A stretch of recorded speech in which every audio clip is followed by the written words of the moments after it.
Welcome into episode 52 of the Josh Hendrickson Show. I'm Neal McCready. That, as you might guess, is one Dr. Josh Hendrickson. He's the chair of economics at the University of Mississippi, otherwise known as Ole Miss. It is Wednesday, February the 18th. As you might be able to guess by looking at Josh, it is Ash Wednesday. So happy Ash Wednesday to everyone out there, as those of you who celebrate and notice begin Lent. I suppose you have begun Lent. I won't ask you what you have given up, but you've begun the process of giving something up for a month. Is that correct? Yeah, I'm giving up alcohol. I don't drink a lot, but but whenever I go out, Lower your mic just a whenever I go dash. out, I always have a drink, and it's just kind of unnecessary. So, Yeah. it's something that's like difficult enough to do, that it will be a challenge, but not like too difficult that I know I won't be able to do it. Yeah. That's the point, right? Yeah. Where it's not something torturous, but it is something Right. that you feel like you're sacrificing. Right. Something. It is the Olympics are going on. The U.S. and who are we playing? Sweden? I think we're ahead 1-0. You and I were talking about this very briefly before we got started. The Olympics are winding down. And I haven't not watched because I have some reason to not watch. I just haven't really watched much. Last weekend, I did watch some speed skating, which I'm going to be honest was incredible. Those dudes were flying around the oval thing, Yeah. and they had legs that looked like tree trunks. And I didn't realize those dudes were that big, and I was impressed. I did watch. There was one late night. I did not feel well. I was up late, tired of coughing, and I did watch the curling and got a bit hypnotized by the curling. And even though I don't really understand some of the scoring as they go, I did watch some curling. So it's not a protest not watch. It's just I haven't watched not watched. I have a tendency of really, this is probably a good thing. You can tell me. I have a tendency lately, especially, of not turning the TV on. And that used to just be during the daytime, and at nighttime we would turn the TV on. And here lately, for whatever reason, we don't really turn the TV on. Or if we do turn the TV on, it's just kind of background. And we're not really paying attention to it, which I guess is a good thing. We're actually conversing or whatever. And something can be on, and I have no idea what it is. And then, like last night, Laura was watching American Idol, and I can't say that I don't ever like American Idol because it's fine, but I used to like it better when they would bring in the bad singers, and now it's most everyone's really, really good or seems good, and I don't like it nearly as much because I'm not as much of a music person as she is probably. So anyway, that's my opening to the show. Welcome in. I basically watch no television other than sports. I mean, I occasionally will watch like there'll be some show that comes out to stream that I'll watch, like with my wife, or like my boys are really big into movies right now, like just like not like current movies, like older movies, like not like old movies, but just older movies from before they were born, movies from like when I was a kid or something like that. And so I'll occasionally watch one of those with them or something like that. But no, I haven't watched a single second of the Olympics. And again, it's not like I'm not protesting the Right. Olympics. I usually watch a little bit of hockey. I don't know. I haven't been motivated at all to turn it on. I kind of thought I would be because I got into the Netflix did a phenomenal job with the documentary Miracle, the Boys of 80. Yeah. A great job. It was phenomenal. I thought they really touched on all of it. And I don't know the directors' names. I can't remember. They did I thought it was just terrific. And I thought that would get me into the Olympic spirit a little. And I kind of intended for it to, and then it didn't. And I don't really know why. I don't have a great segue to my first couple of questions. We're gonna get to some stuff that's on your agenda. Um, I'll start with this. You understand international relations better than most. I think you have a pretty good grasp on when things are happening, whether it's posturing or whatnot. Um, we about to go to war with Iran? I don't think so. I think that, I think that a lot of what's going on is sort of resetting the table, so to speak. So the Obama administration had this really bizarre kind of approach to Iran. Like, it was never really clear to me what they were trying to do. It kind of seemed like maybe they were trying to play Iran and Saudi Arabia against each other or something like that, or maybe they were trying to like realign us in the Middle East with like different allies or whatever. I don't know really. I never really got what their policy was, and but I think that's part of the issue is that post Obama administration, like the policy towards Iran has been just kind of bizarre, right? I mean, Trump, when he came in the first time, he just said like, nope, no, like this, we're not, I know that you made this deal with my predecessor. Like we're not interested in that deal. We're not going to do that. Um, and then, Biden kind of came in and kind of tried to, ease back into a more Obama administration policy. And so now we're back to Trump, and then Trump's back to like, nope, like you are actually our enemy. Like you fund, terrorists that hate us, that hate our enemies. And so I think really it's just about it. I think a lot of it is posturing. I think a lot of it is about resetting the table. I think a lot of it too is about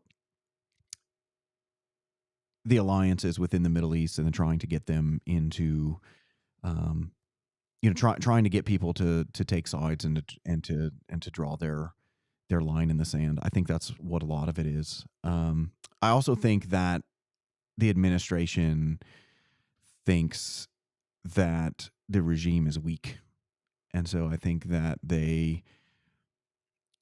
I think they're willing to engage in more of this kind of rhetoric because I think that they think that there's a chance that the regime won't survive, and that maybe by engaging in this rhetoric that it will provide incentives for people on the ground to um, facilitate that change. Okay, makes me feel better. And then I can't believe I'm going to ask it this simply, but I got turned on to a podcast that I normally would not listen to the other day, and it was about Jeffrey Epstein. And it was being incredibly critical of both the Democrats and the Republicans. It was pointing out that the Trump administration, or the Trump FBI, recently unloaded 3 million or some crazy number of documents with some redactions, but a lot of no redactions of Epstein files that really didn't have any kind of an index to them. It was just here, go for it. There appears to be years now of sometimes with Republicans in the White House and sometimes with Democrats in the White House fear of this story, just a desire to steer clear of it. The whole Pizzagate thing with the pizza place in DC that we were told for a long time this was just a hoax. Turns out it probably was not just a hoax based on the emails about pizza and grape soda, which is not a common combination for people. And I don't know about you, but whenever I order pizza, I typically don't text my friends about it and talk about how great the pizza was or what I ordered with the pizza. I just have pizza. There's a lot of that.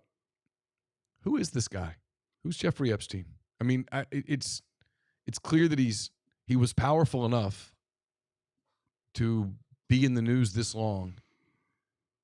I think powerful enough that a lot of people were silenced, maybe and killed. Who's this guy? Well, this whole phenomenon is kind of bizarre. So let me kind of take this in 3 parts. Okay. Yep. Part 1 is we have to keep in mind that the documents that have been released, like, they've released so many documents, but also so many of these documents have zero context to them whatsoever. And so Yeah, it was just a dump. and that's the problem, is that, like, what we are getting is we're getting files from an investigation. So you're getting everything. You're not just getting stuff that they've, like, substantiated and believed to be true. You're also just getting stuff like there are random stories in these emails where, like, an FBI agent emails another FBI agent and says, yeah, somebody came in today. This is what they told me. And it's like this completely insane story. And then people run with that and go, wow, can you believe it? This person did this and this person did that. And it's sort of like, okay, but we actually don't, we actually, that document actually doesn't tell us much at all, because it's possible that what is communicated in that email is correct. It's also possible that a crazy person came in and tried to capitalize on this and, told a wild story. And so one of the things that makes this really difficult is the fact that they just dumped all of these documents without any, there's no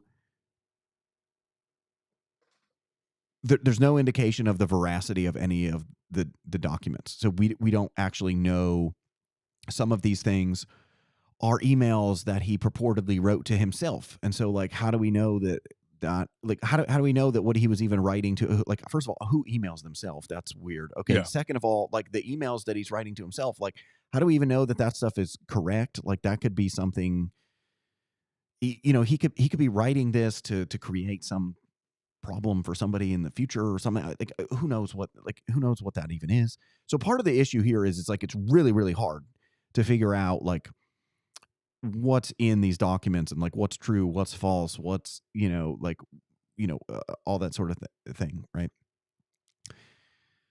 The second thing is like, I think that one of the things that we've definitively shown that, like, we're never going to find out the truth of, like, who the guy is, right, and what was going on. Like, you're never going to do it. And in fact, like, you can make an argument that the reason that they went ahead and, like, passed this law to release all of these files is they know that they're unleashing so much information, the veracity of which none of us can verify, that, like, everybody can actually just come up with their own theory of what's going on. So with that being said, I'm going to give you my theory. Okay. So, all right.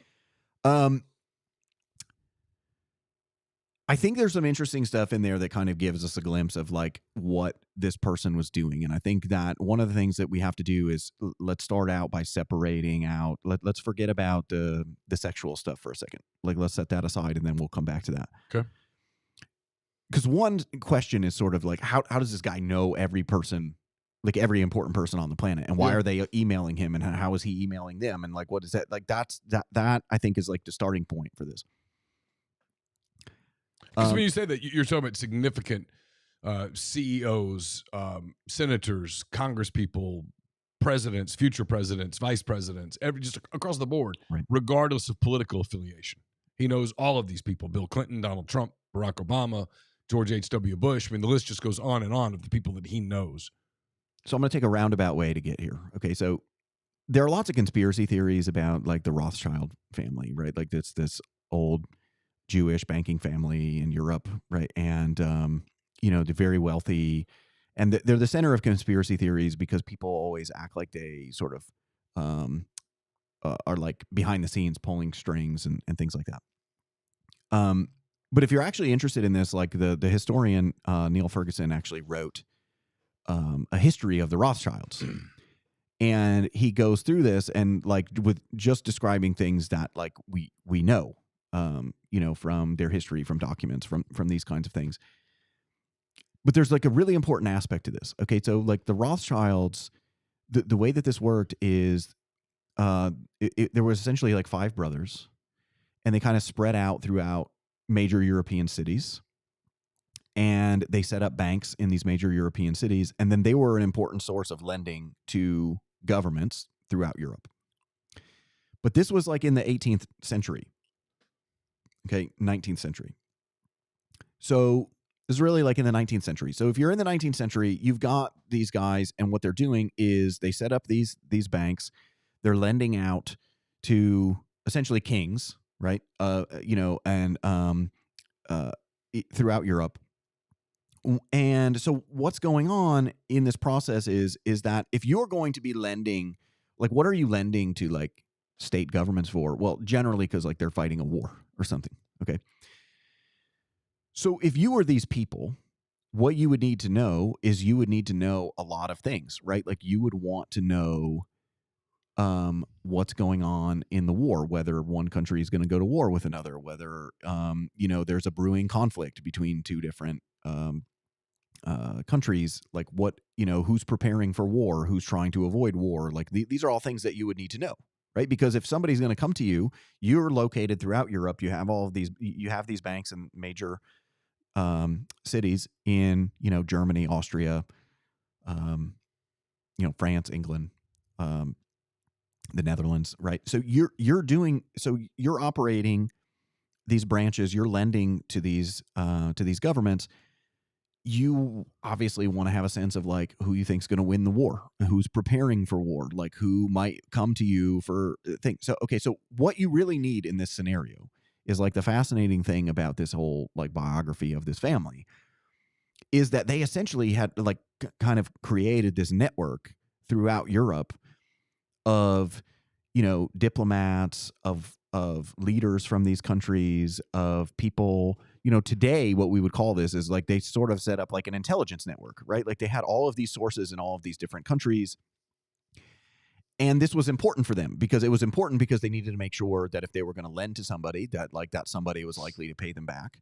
But then also they were, they had the ability to earn profits, right? So, for example, it's rumored that the Rothschilds in London knew that Napoleon had been defeated before the British people knew. Okay. Right? And that was thanks to all of their sources, because they set up this courier network. They had this entire infrastructure to communicate back and forth throughout these countries. And so given that, like, then they would be able to profit from that information. Right. So if you find out that Napoleon's been defeated and nobody else knows, well, you can make money in the bond market by figuring out, like, how to exploit that, right? Based on who's, like, so for example, one of the things that would typically happen during a war is, like, the British go to war, they borrow money. Like, if they experience, like, a series of defeats, like, there's like a bond sell off because people are like, I don't think I'm going to get my money back. Right. So they start selling the bonds now. And but then if there's, like, a major victory, like, prices go up. So if you find out that they've already won and nobody else knows that they won, like, one of the things that you can do is you can go into the bond market, you can buy a bunch of those British bonds. And then when the news breaks, the prices will go up, and now you turn around and sell them for a profit. Right.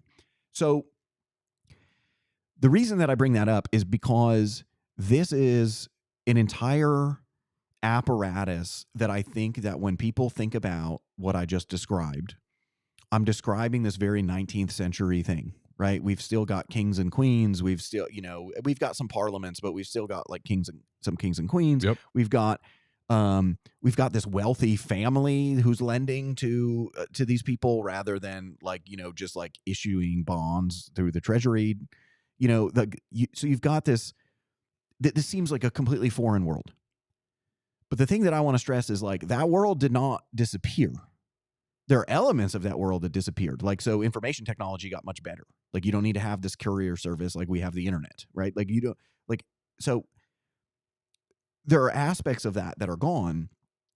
But the idea that there aren't these sort of networks that still exist that are collecting information, that's false. Like, those networks still exist. There are still people within these networks who are interacting with each other. And I think that is who this guy was.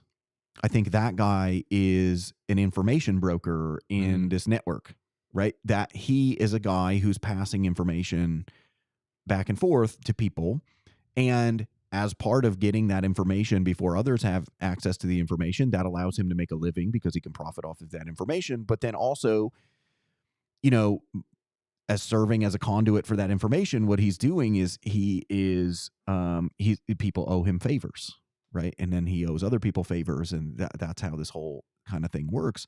And so in thinking about who he was and what he was, I think that's a much better understanding based on what we've found out. And one of the reasons I bring this up, and as it relates to the Rothschilds, is like there are emails where he essentially says like that's who he's working for. This is the Rothschilds. Now, I don't know if he's being serious about that. Like, I don't know if he's literally saying he does that, or I don't know if he's playing up on the fact that there are like these conspiracy theories about the Rothschilds. And so this is more like a symbolic joke, right? Of like, oh, I'm working for the Rothschilds, where it's kind of like you kind of are saying what you're doing, but like you're kind of like leaning into like a conspiracy theory. So it sounds like you're not really revealing your information or what have you. But the point here is that those networks never went away. If you think about all of these different countries, every single country has their own elite, right? Like they have their own elite. And given that they have like their own elite, like they're elite in that country, right? Like you can't take the American elite and like drop them in India or something like that and then have them be the new elite of India. No, like that's not how that works, right? But also the thing is that these networks of elites don't necessarily overlap, right? So like the American elite and the French elite, like they might not even know each other. Okay. And so like you have these sort of elite classes of people in all these different countries, they don't really know each other. So somebody like this is then a conduit to make those introductions.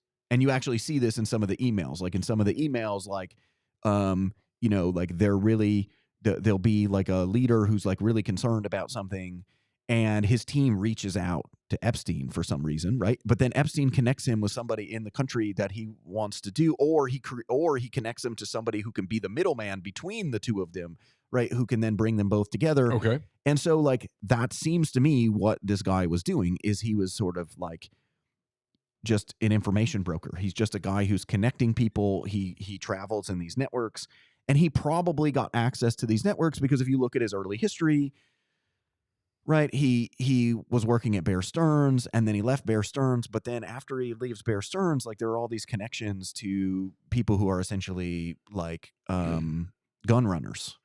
And so that probably got him involved in a world that was connecting people, right? If you're running guns between countries, right? Like this is done illegally. And so you're making these connections with not only leaders, but then like the dirty work people. And if you're trying to shelter tax money, you're trying to launder money, you've got to have conduits to do that. Yep. You have people who, for lack of a better word, are professional money launderers. They know how to move money around and make it look legitimate so that it goes undetected. Well, and I think too, okay, so then to tie this in with all the sexual stuff, there's a couple elements to this. Okay. So because the sexual part of it. Go ahead. Yeah. So to tie it into the sexual stuff. Okay. So one thing is like there's a paradoxical thing here, right? So like if people knew of his proclivities, that might actually make them more willing to use him as a conduit, right? Because he's not going to double cross you. Okay. Because if he double crosses you, you have this information that could get him in a lot of trouble. He has this island, hey, where he sleeps with little boys and little girls, and we know it. And so that lends credibility to the information that he provides, because if he double crosses you, if he tells you something that knowingly false, like you can punish him. Okay. Right? All right. But then there's like this other aspect, because like, I mean, some of these people, some of the sexual stuff, like you see, like there are these, quote unquote, important people emailing him. And like, to some extent, like these people, they sort of know that he's like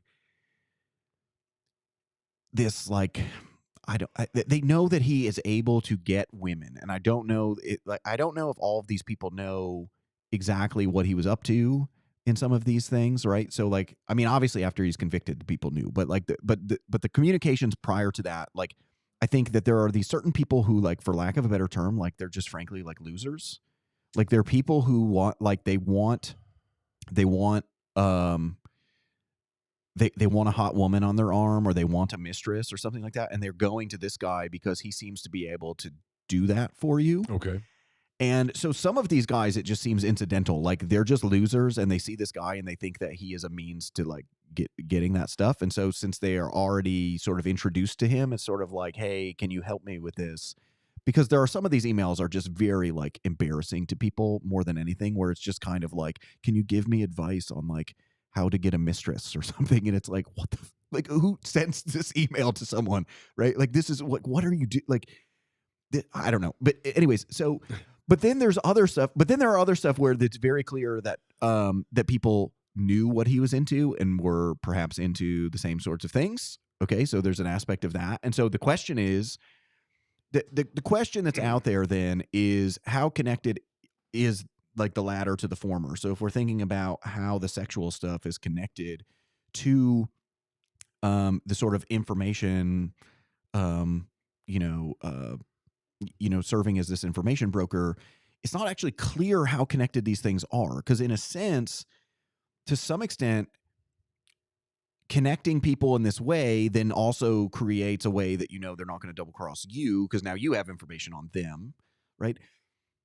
But where I think that people go awry is like, I don't think that this is some grand like I don't think that this is some grand like intelligence operation that was set up for that very purpose. I think that that is part of what he did. So because that's an aspect of who he was also able to use that to exploit other people in the same way that those people might have been exploiting him, knowing what he's up to. It doesn't seem like it was like a large scale blackmail operation. But it does seem like it's a way that you could guarantee that these people wouldn't double cross you or that these people wouldn't pass you information. Because if you really dig into it, there are so many instances where what you have is like you have some leader in Britain who emails him and says, hey, we're going to bail out the banks. And then months later, then there's an email where that guy has now left the government and he's like, I'm looking for a job. And then Epstein kind of hooks him up with a job at like Deutsche Bank or something like that, right? And so it's basically like, you fed me this information that benefited me and the people I shared that information with. And so now I'm going to return the favor. I'm going to help you get this job because it turns out I have this connection over here. Yeah. And so I think that that's his primary role. To some extent, the sexual stuff is to some extent, it seems like it's a bunch of losers who just thought he could help them. But there's a broader point here. Okay. There's a broader point, and this is the thing that I think ties it all together. I don't really know how these things are related. I don't know if the sexual stuff is directly tied to his work as a sort of information broker. I don't really know, and I don't think that we'll ever know, because we don't have evidence that that his tool of getting information was blackmail. Like there are many instances where it just seems like he knows people and they're willing to talk to him and that sort of thing. Now there are instances of other people who are giving him information, but then are also visiting the island and they're doing all these. Am I naive to think that everybody who went to the island didn't go to the island so that they could have sex with underage minors? Is it possible that there were people who went to the island because Epstein? I'm not trying to excuse anyone for incredibly bad judgment. I'm just curious. There's this image that gets painted a little bit that maybe it's true. If it is, it's depraved beyond explanation or description, I should say. That all of these people knew what happened there, went there so that they could participate in this. At least under the you would have to think that if you had heard these things happen there and you were going there, you would have to think that these things were being videoed and recorded. I think it sort of depends on pre and post conviction, right? So I think it's possible that some of these people, before he was like convicted of anything, I think it's possible that some of these people just knew he was an important person who could potentially help them or something like that, or that, who might have been ignorant of his sexual proclivities, let's say. Yeah. I think after the conviction, it becomes really, really hard to then make that case. Right. Like you can't pretend that you don't really know who this guy is and what he's up to at that point. I do have an outstanding question here about like sort of to the extent that he was getting girls for people, like it's actually unclear to what extent like he is super like he clearly is very interested in underage girls. Okay. Yeah. But it's also kind of unclear to what extent he is trying to like it's unclear to what extent some of these people were also engaged with underage girls or of age girls. Now that's not an excuse because these are not like these. Okay, so if they're of age, these women, most of them were not there sort of voluntarily. It's not like they like just like they didn't answer a classified ad to be a prostitute, right? Like they like these are people who were, I mean, this is sex trafficking. This is so. But I guess that's the thing is like that sort of clouds the thing too, because I do think that there's a very different level of criminal activity involved if we're talking about like a 20-year-old woman, right, versus a 14-year-old girl. I do think that there's a very big difference in terms of criminality, right? Yeah. But see, that's the thing is like I think the sexual stuff is really hard to pin down. But here's the thing, because it seems unclear because to me it seems like he's like this information broker, but then there's all this like weird sex stuff going on, right? And there's this island, and there's all this and it's just like what in the world is going on here? But I think this is the thing. I think that like what I've really tried to think about is why has this become such a central focus of like what people talk about and popular discussion. And I've really thought about that. And I think because like, why does it have such staying power? I understand why when people find out about it, it would be a big deal. But a lot of things, when people find out about it, it's a big deal, and then it kind of fades. Yeah. I think that the combination of all of these things, right, that fits with the kind of story that I just told is that I think that this story has elements of things that people believe to be true that are, at least to some extent, revealed by things that we have learned, which is that there is this sort of elite network. This elite network transcends country, right? Like the various countries' elites all interact with each other, and they all have these shady characters who seem to be in between them and serving as the conduits for their communications and all of that kind of stuff. But then the broader point is that what it reveals our elites to frankly be unfit to rule. Right? Like they come across as incredibly sexually depraved, right? Yes. They come across as just incompetent. They come across as losers. Like they come across as in the worst light possible. And so I think like the reason that this has such staying power and the reason that people want answers to this is it communicates something that we already kind of know to be true. And that is that our ruling class is pretty mediocre. They're not fit to rule. Yes. And they're sexually depraved. And they've lost they've lost a sense of morality. And I think that this story has all of that. And that's why it has the staying power. And that's why we want answers, because people keep digging in the hopes that they're going to find the thing that kind of validates all of the things that I just said in a neat little bow. And the problem is like, you're not going to get it.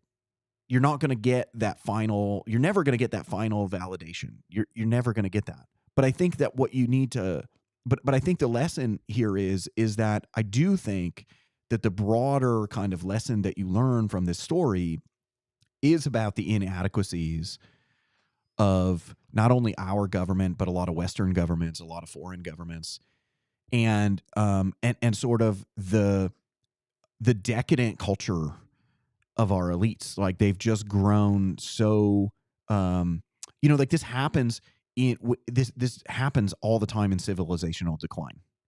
And I think that's why people are latched onto it, because whether people realize that or not, when they see this level of depravity, right, when they see this level of decadence, something in their brain, right, that's like hardwired into their brain recognizes this, even, as this is a sign of like a decline of civilization.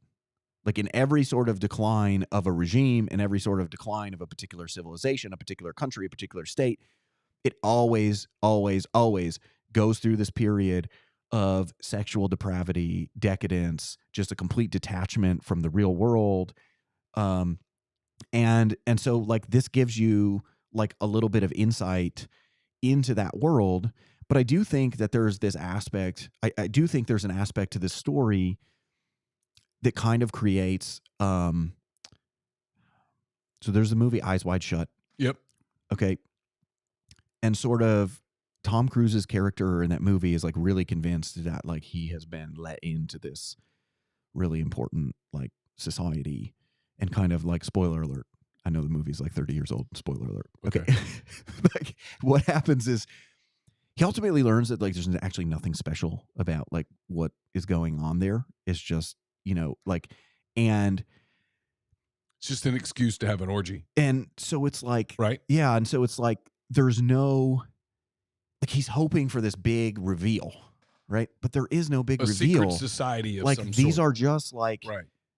These are just kind of like, you know, just weird people, right? Like they're just like like they're, you know what I mean? Like, and so I think there's a lot of similarities there in the sense that I think that's a lot of the lesson here, is that I don't think that you're going to get like this big, broad conclusion wrapped up in a bow. There's no, you know, there's no definitive answer here, but that the broader narrative that kind of emerges is that the elite around the world are mediocre, they're depraved, they're decadent, and that's a sign of civilizational decline. And the things that you're worried about are things that you should genuinely be worried about. But also it reveals that, like, let's face it, like when you see a lot of this stuff, what it reveals is like these people aren't special. These people aren't like, they're not fit to rule. Like they're not like, there's nothing about them. They haven't earned their status, right? Like they like, it's just, and that's the thing that you find out. And so it's very, very sort of similar to the movie in the sense that like it's a huge letdown, because you think that there's some big broader thing going on here, but actually it's just a bunch of losers and, you know, decadent, depraved people. And there's this guy who's sort of involved in this world, who himself is like the epitome of that. Like he is that to the extreme, right? And so I don't think that we're ever going to get the neat, you know, conclusion. I don't think that we're ever going to get some, you know, we're never going to be able to tell the story in a way where we can close all the loops. Excuse me. All right, it's fascinating. All right, another topic that comes up that I think about a lot. I actually talk to people about a lot. And there was a tweet that someone sent me that sort of put it in sort of everyday terms. It's about unrealized gains tax. It says you buy a Pokemon card for $50. Someone offers you $500 for it. You say, no, I love that card. I'm keeping it. It's my Pokemon card. The government says, well, that's cool. You can keep it, but the card's worth $500 now. You owe us $100 in taxes. You say, but I didn't sell it. And the government says, don't care. Pay up. So you don't have $100 lying around. So now you're forced to sell the card that you love just to pay a tax on the money that you never received. The next month, that card drops back to $50. Your card's gone. Your money's gone. The government shrugs. Says that's a wealth tax on unrealized gains. Now picture this. Your mom calls you crying. She has to sell the house she raised you in. Not because she can't afford it. She's lived there for 30 years. The house is paid off. But a website says that it's worth more now, and the government says she owes $15,000 in taxes. She doesn't have it. So she has to sell the childhood home. It's gone to pay a tax on money that was never really real. Your dad puts everything into his small business. For 20 years, he built it from nothing. 1 year, the business is, quote, valued at $2 million on paper. And so he owes a massive tax bill. He empties his savings, he sells his truck, borrows the money, pays it. The next year, the market crashes. His business is now worth $200,000. He lost everything to pay a tax on a number that doesn't exist anymore. Does the government pay him his money back? I'll let you guess.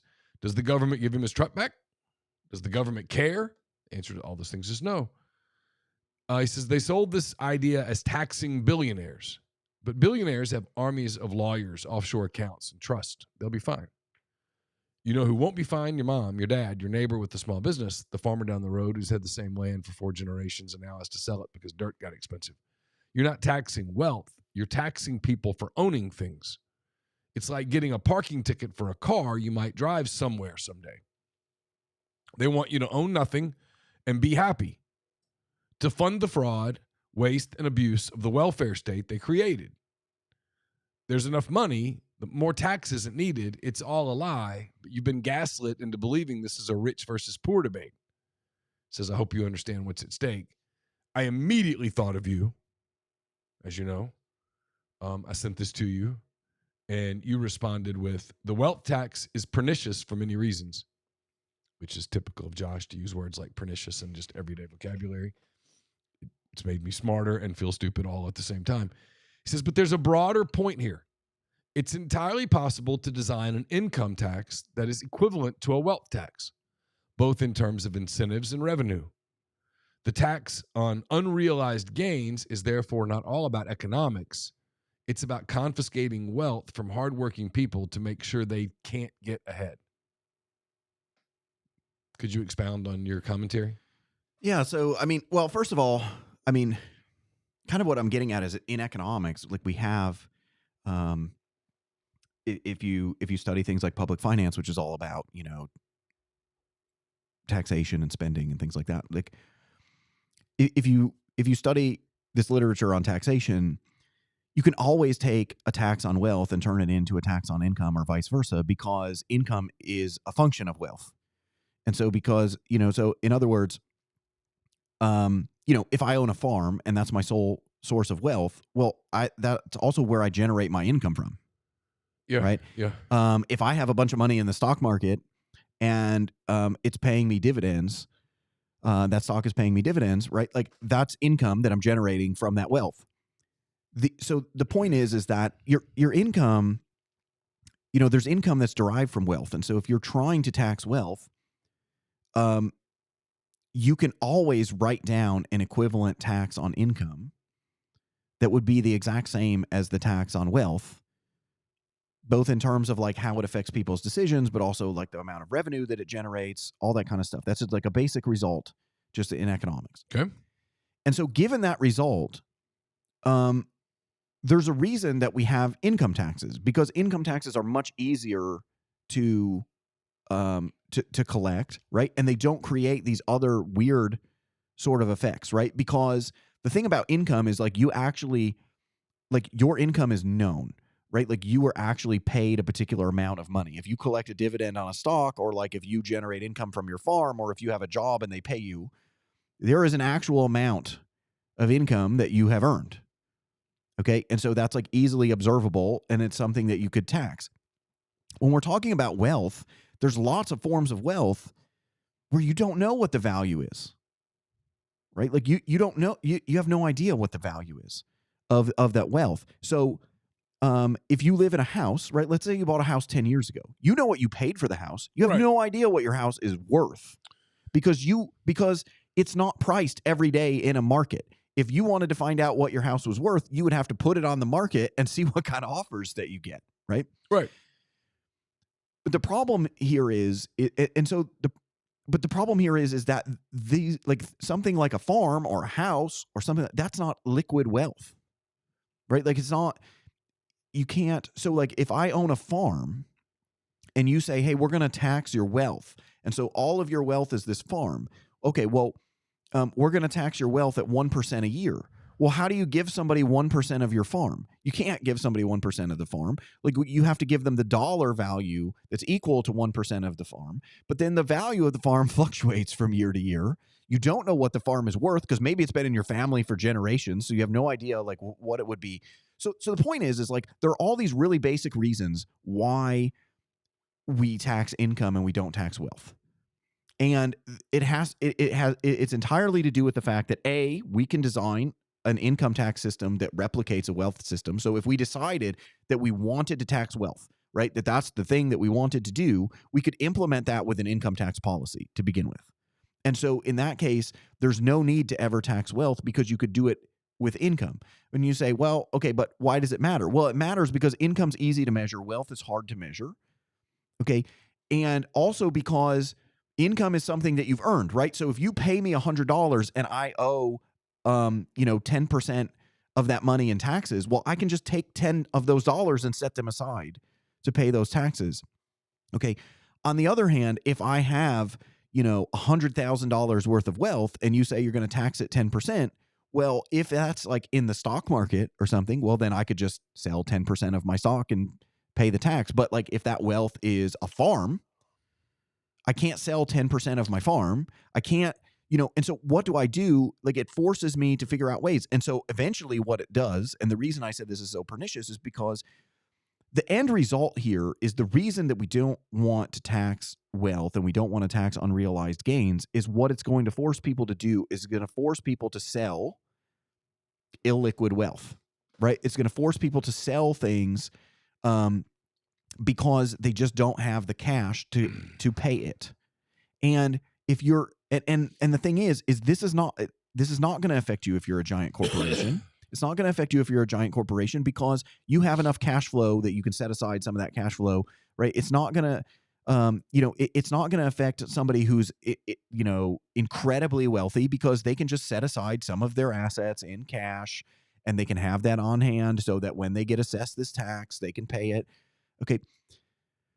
But for the average person, all this is going to do is end up with them owning less stuff because they're not going to be able to pay the taxes. And that's the design of the tax, right? Exactly. And so that's the thing. That's the thing is it's almost evil.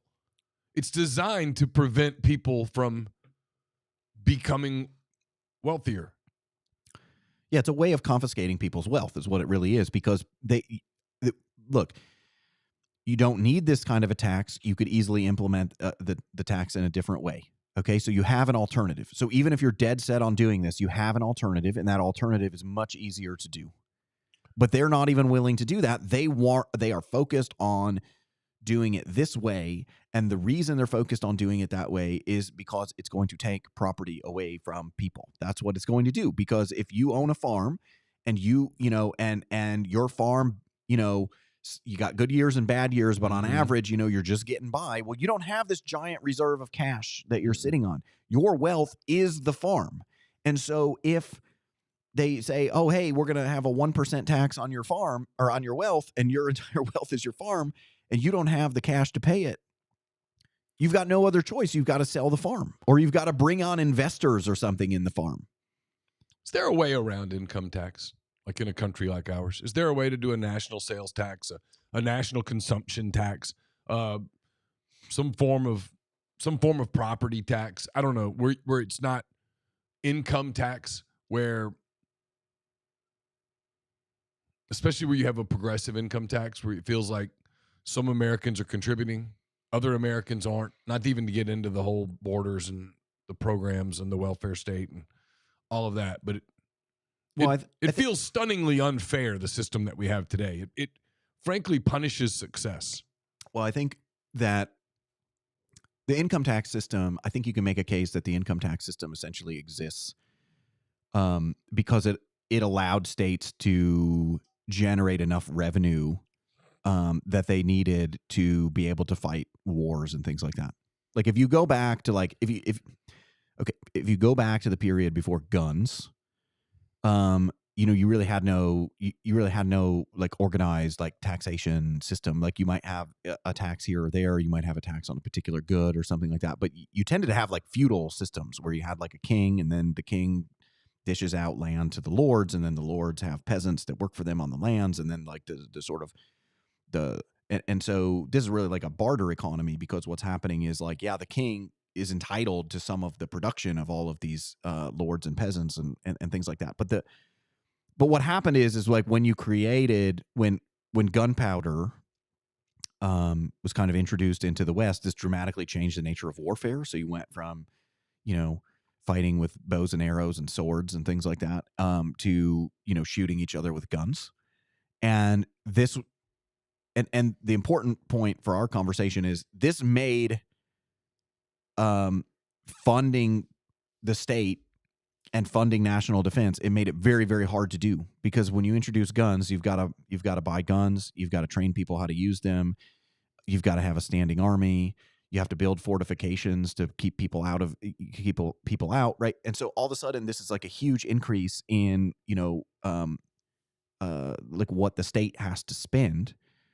And the thing that they came up with was an income tax. And it started out where they were taxing goods, and they essentially had taxes on they essentially had excise taxes. But then ultimately it like continues on until income taxes are introduced, because income taxes allow you to generate a lot of revenue. But you have to invest in the state infrastructure to be able to do that, right? So you have to have a bureaucracy that's capable of collecting all of this information on people to make sure that they're paying their taxes and all that kind of stuff. And so is there a way to eliminate it? I'm not sure.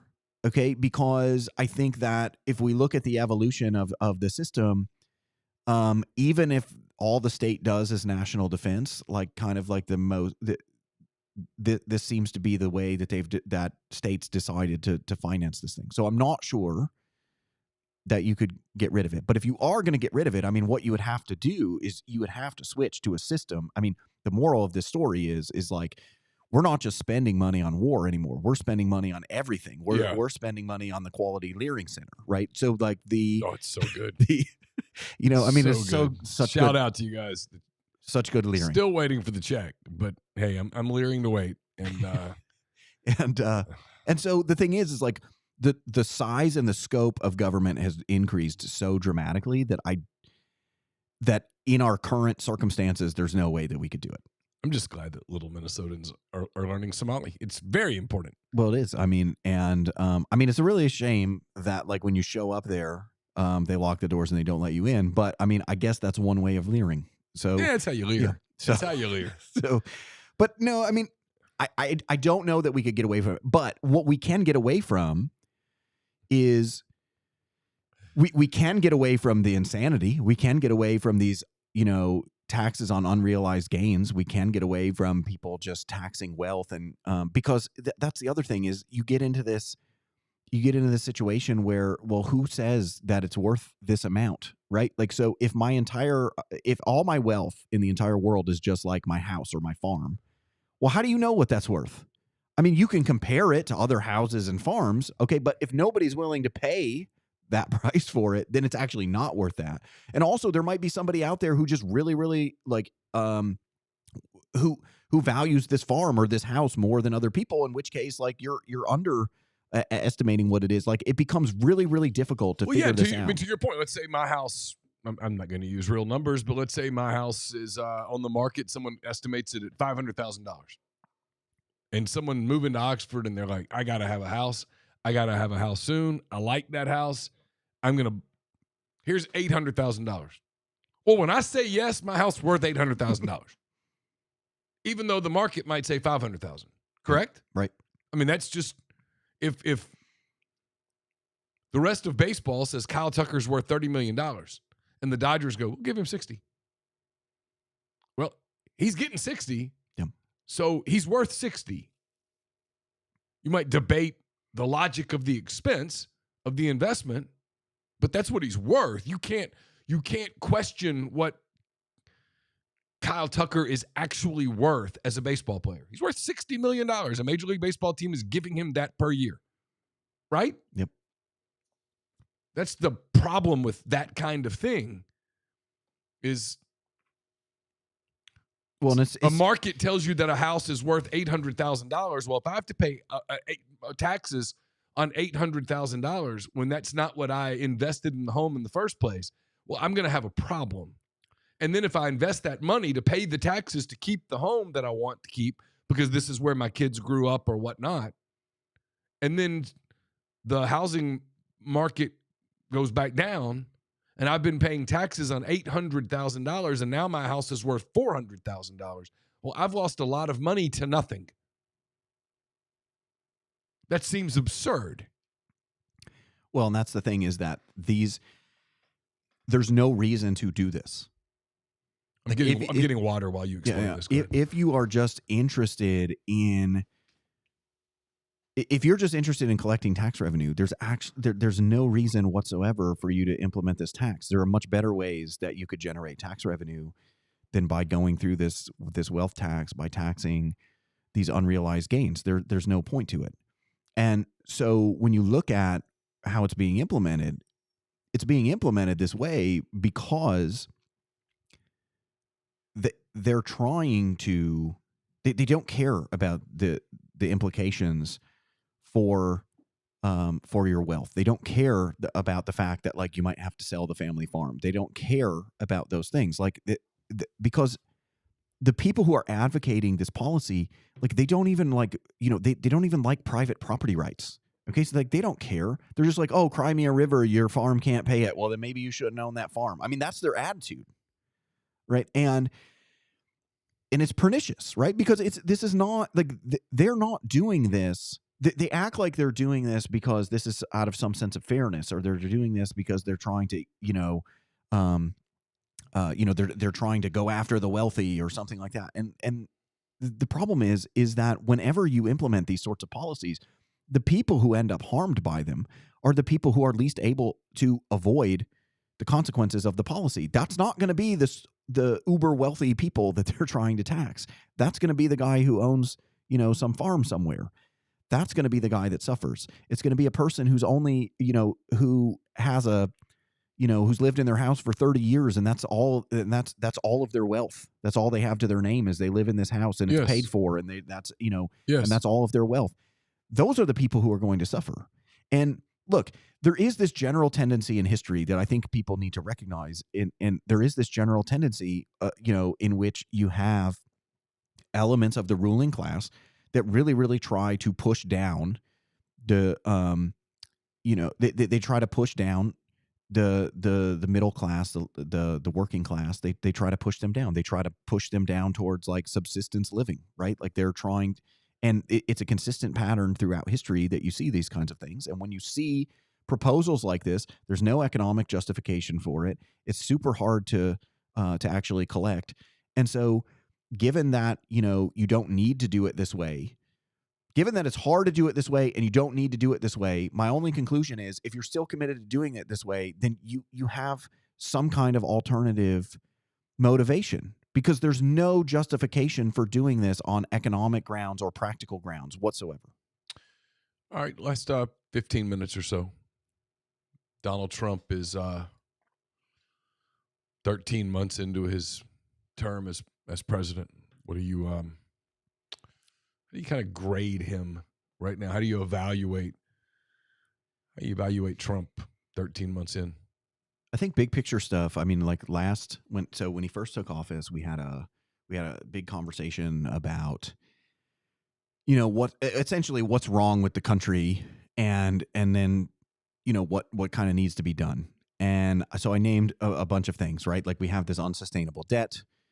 We've got this decline in industrial capacity, right? Like we just don't have the sort of manufacturing capacity that we had in the past, and that leaves us susceptible, during wartime and all that kind of stuff.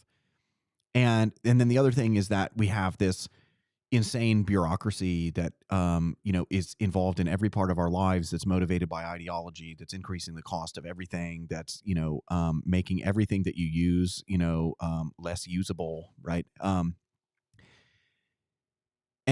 that's been taken over, frankly, by one side of the political aisle. And so those are the kind of three things that I identified. And I think that if you actually look at what the administration is doing, I think the administration has taken steps to move us in the direction to change these things. So, for example, if you look at federal employment since Donald Trump took office, federal government employment is down by about 330,000 workers. This is a pretty dramatic decline. If you look at the history of federal employment, like you don't see 300,000 jobs disappear in a year. Like so it's very clear that some of the things that they shut down and some of these agencies that had kind of been taken over, it's very, very clear that what's going on here is like they're getting rid of people and they're not replacing them, right? They're trying to root out the sort of ideology that's in the bureaucracy. I don't know if this trend is going to continue, but thus far, this is a move in a positive direction. We really need to rein in the bureaucracy, and we really need to limit what the bureaucracy is actually able to do. And we also need to make sure that that to the extent that we have these bureaucracies, that they're not just like dominated by people who only follow the orders of one particular party, and when the other party gets in office, like just fights against them. We've got to eliminate that sort of stuff. So to the extent that we can reduce the federal workforce, that's a good thing. On the other two issues, I think like one of the things that I said is that there's a common cause here. Our unsustainable debt and our decline in manufacturing is caused by this international monetary system that we have. And so, you know, as countries around the world grow, they accumulate more and more of our debt, which keeps our debt costs low, which encourages us to accumulate more and more debt. But also at the same time, like if we're not sending enough dollars sort of abroad in trade, then what happens is like the dollar gets artificially strong, and, you know, and then we see jobs get shipped overseas and things like that. And that's sort of what's eroding our industrial capacity. And so the center of this thing is like the international monetary system. And I think on that podcast where we talked about this, I said that, look, the root cause is the international monetary system, right? It's not just that the government spending beyond its means. It's that it has the incentive to spend beyond its means because of this international monetary system. It's not just that manufacturing and industrial capacity has been hollowed out in the United States. It's that it's been hollowed out in the United States because this is a natural consequence of this policy. Like we have become an exporter of dollars, of pieces of paper. Right. And so as that continues to happen, like more and more of the stuff that we buy or the stuff that we produce is going to be produced abroad. So if you look and then what I said was, okay, so what they have said is that what they were going to do is they were going to use tariffs, and they were going to use tariffs to try to negotiate with people. And people were very confused about this. Like, well, what does that mean? Negotiate what? What are they going to try to do? Well, I think if you actually go look at the way that Trump has negotiated around these tariffs, I think that what you will actually find is that he's using the tariffs to try to simultaneously solve these problems. And what I mean by that is this. If you look at all of the deals that he has made with the European Union, with the countries in the Middle East, with Japan, with South Korea, if you look at all of these deals that he has made with those places, what you see is a common pattern. There is like, he agrees. So he tells them he's going to charge them like a high tariff rate. They say, well, we don't charge us that high tariff rate. And then he says, okay, well, and then they negotiate. And so then as part of the deal, he's always like, okay, well, we're going to either eliminate that tariff rate that I proposed, or we're going to lower it to like a much more reasonable level. But in exchange, what they're going to do is companies in those countries are going to partner with companies in the United States and invest in the United States. And so what you've seen is in every single one of these deals are commitments by companies in that country or in the European Union to essentially say like, okay, instead of taking those dollars and buying our bonds, which is just lowering our debt costs, which is fueling us to accumulate more and more debt, don't put them into the bonds. Take some of those dollars and instead create partnerships with companies in the United States and and in particular in industries where we really need it. Industries like manufacturing, industries like AI, industries like semiconductors. Like in these industries that we really want to develop, he has been negotiating deals to get foreign firms to invest in the United States, take the dollars, and instead of turning around and buying treasuries, but to invest in the United States and in the industries where we need that investment. And so when you look at these tariff deals, it's very, very clear that like they are all aimed at solving these two problems, the unsustainable debt and the hollowing out of our manufacturing. And he's using the tariffs as a threat to then negotiate to get them to recycle those dollars into investment rather than to recycle them into U.S. treasuries.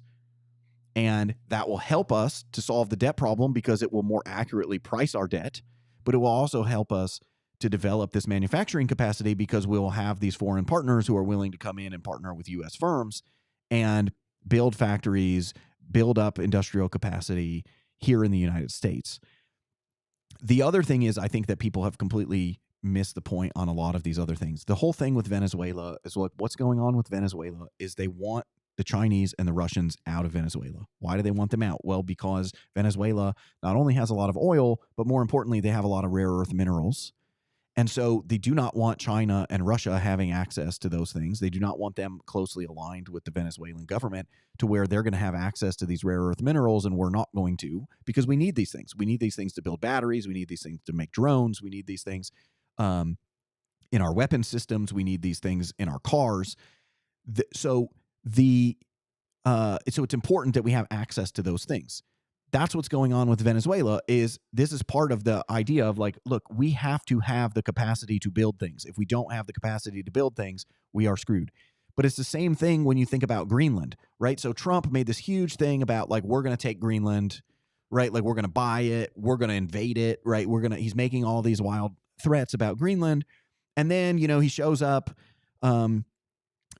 at this conference in Europe, and he basically just says, don't worry about it. We're not invading Greenland. We're not going to buy Greenland. Like, we've come to an agreement. Well, if you look at what the agreement is really about, the agreement is really, it was framed as a defense agreement. It was framed as a defense agreement because they're like, look, if we're going to intercept missiles launched by the Chinese or the Russians, they're probably going to come across the Arctic because that's the shortest distance. And so if we have a presence in Greenland, like that will allow us to stop it. And that was the headline that people made from that. But the bigger thing is that what it was about creating another source of these rare earth minerals for the United States while excluding the Chinese who have been trying to, wind their way into Greenland to get this kind of access. And so you have there is this I guess what I'm trying to say is there is this overarching vision to all of these things that they're doing.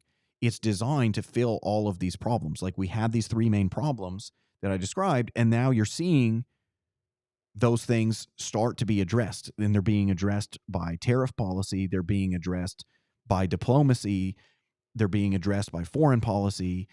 And it's really about creating a system where the United States has access to the resources that they need, that they're less reliant on China, that they don't have to deal with other countries that we don't always get along with, like Russia. That's what all of this is about. It's all about creating this sphere of influence for the United States so that we have access to those resources, so that we can stop growing our debt at an unsustainable rate, and so that we can build back up our manufacturing base so that we can be more reliant on ourselves and less reliant on our enemies. All right, you don't have long to do this. I've got a HOA Zoom that I have to jump on because we have issues in our neighborhood, as you know. And somehow my vote is required. So 6 minutes. I put it in the stream. Marco Rubio had a speech in Munich last week.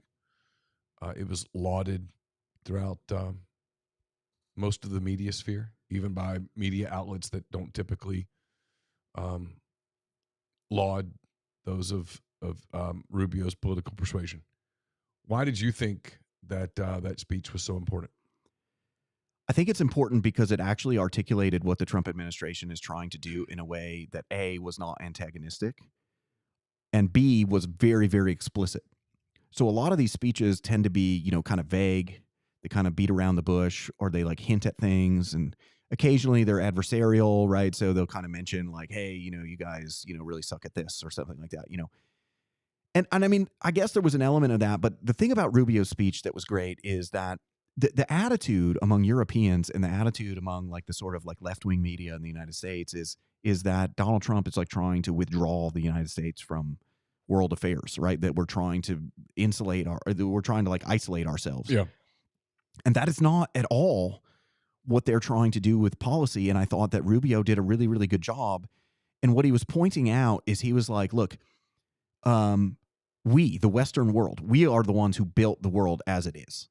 right? That we were the dreamers, we were the settlers, we were the colonizers, we were the explorers, we were the people who went out and created, you know, a lot of major world innovations, right? Like we were the ones who, where, you know, we're the place where economic growth took off, like exponential economic growth took off. Like we are the place, you know, that, that established democracies when people thought that you couldn't establish democracies. Like we were, you know, like we were the pioneers, right? We were the pioneers. And that was the important part, is that he emphasized to Europe, we're not trying to isolate ourselves from you. What we are trying to do is we are trying to get you to return to your roots. Stop being obsessed with all of these fears about the future. Stop being, you know, obsessed with all of the bad things that can happen. Stop apologizing for your history. Stop going through and acting like there's something that we have to apologize for. Yeah. The point is that Western civilization is actually great. Western civilization is the foundation of economic growth, right? Like the sort of Christian European world is what created the modern world. Every element of the modern world, the legal system, the economic system, everything, like that's how it functions. Like this is where economic growth comes from. If you study economic growth, like there's this emphasis on, well, it's institutions. Well, here's the problem, is that, yeah, it is institutions. But it turns out, like when you show up in other countries and you put those same institutions in place that you have in the United States, like they don't always work. Like when you show up and the British show up and say, hey, we're going to establish these same institutions that we have here, it doesn't always work. And so there's got to be something else. And that something else is, it's part of this Western civilization. It's part of this Western culture. It's part of this. It's part of what made Westerners want to explore the world, right? To just set sail for foreign lands, not knowing what they'll find, right? Yeah. To explore, to colonize, to build the world, right? And his point is that for most of our history, that's what we did as Westerners. Like we were the pioneers, we were the innovators, we were the dreamers, we were the settlers, we were the people who did this. And that after World War II, you know, the United States helped rebuild Europe, and then kind of Europe just kind of is the one that retreated. That we don't want to isolate from Europe. What we want is we want Europe to stand up and defend itself. We don't want European vassal states. We want European allies. We want people that we can trust in battle. We want people who will walk with us arm in arm in battle, and who are prepared to go to battle, and who aren't going to rely on our military and our money to do it. And he really outlined this in a very clear way. And he also outlined that, like, the reason that this has happened is because of all of these ideological concerns. It's that they've become so focused on climate change, that they've become so focused on, like, ignoring the negative aspects of mass migration, right? That they've become, that they've become so preoccupied with these other things that they've lost sight of who they are and what they need to do.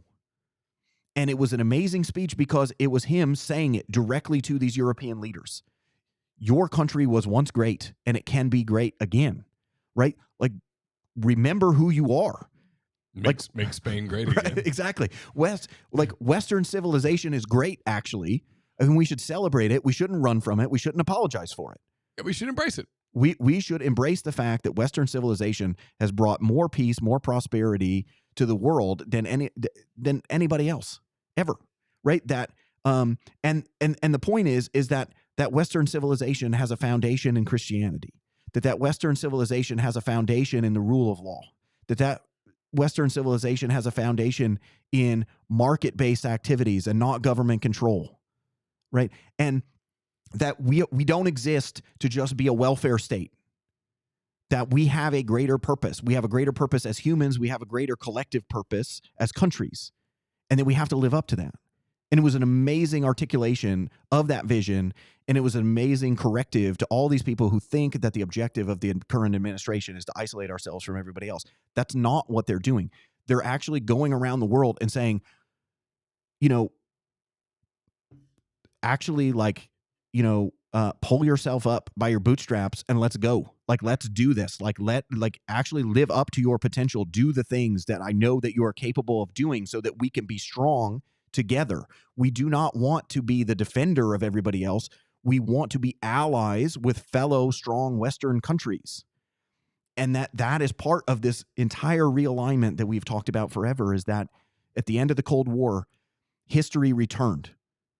History returned in the sense that, like, people's allegiances are going to be entirely determined by things other than economics. Like in the Cold War, it was basically, are you capitalist or are you communist? And that's who you aligned with, the United States or the Soviet Union.